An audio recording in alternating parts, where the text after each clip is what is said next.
Frasier, reboot, Goosebumps, and 98 Degrees have us wondering, are we back in the 90s? I recently ordered some fries and reflected on the concept of supersizing.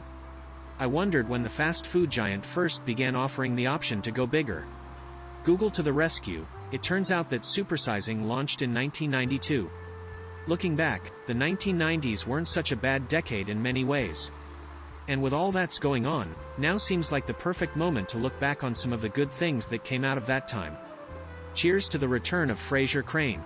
Kelsey Grammer is back playing the character he originated on Cheers, and later played on the spin-off, Frasier, which ran from 1993 to 2004. The Frasier reboot just started streaming on Paramount Plus, and it's one of a few throwbacks coming at us from the 90s.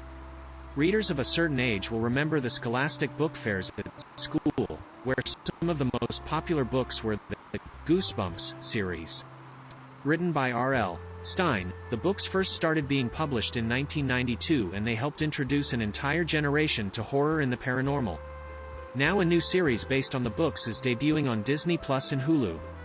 According to a preview, the show follows a group of 5 high school students as they embark on a shadowy and twisted journey to investigate the tragic passing 3 decades earlier of a teen named Harold Biddle, while also unearthing dark secrets from their parents' past. Just in time for spooky season, aka Halloween, which honestly begs the question, how are we almost at the end of the year already? But the 90s aren't done with us yet. 98 Degrees recently told E! That Taylor Swift, "You knew I couldn't make it through an entire newsletter these days without a Swift reference, right?" has inspired them to re-record some of their hits. Swift has famously been re-recording her music after a tiff over her masters with Scooter Braun. Nick Lachey, Drew Lachey, Jeff Timmons and Justin Jeffrey are following her lead. "We're gonna re-record 5 of our classic hits in kind of the re-record, get your masters back move," Nick Lachey told E! News. "We're also gonna have 5 new songs as well, and a new single coming out at the top of the year." With NSYNC back on the charts with the song Better Place from the Trolls Band Together movie soundtrack, all things seem possible, and I, for one, am embracing the feeling.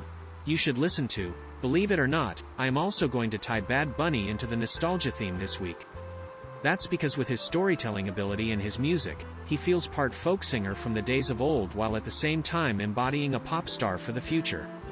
His 5th studio album, titled Nadie Sabe Lo Que Va a Pasar Mañana, Nobody Knows What Will Happen Tomorrow, is out Friday. Fresh off of multiple wins at the 2023 Billboard Latin Music Awards, including Artist of the Year, the new album is sure to be fuego. If you are not conversant in Spanish, don't worry. Bad Bunny's beats are usually so infectious you don't even need to know what he is saying to jam out. Can't wait to watch? I'm going to have to deviate from my usual streaming TV pick here and go all in for Taylor Swift's Eras Tour movie. Yes, it may feel like it's all Swift all the time lately, but she's worked hard to give the Swifties, and others, what they came for. Since not everyone could make it to her live shows, the theater experience may be the next best thing. You can even host a private viewing party at Cinemark theaters, which, to me, sounds even better than trying to enjoy the tunes with thousands of other people in a stadium.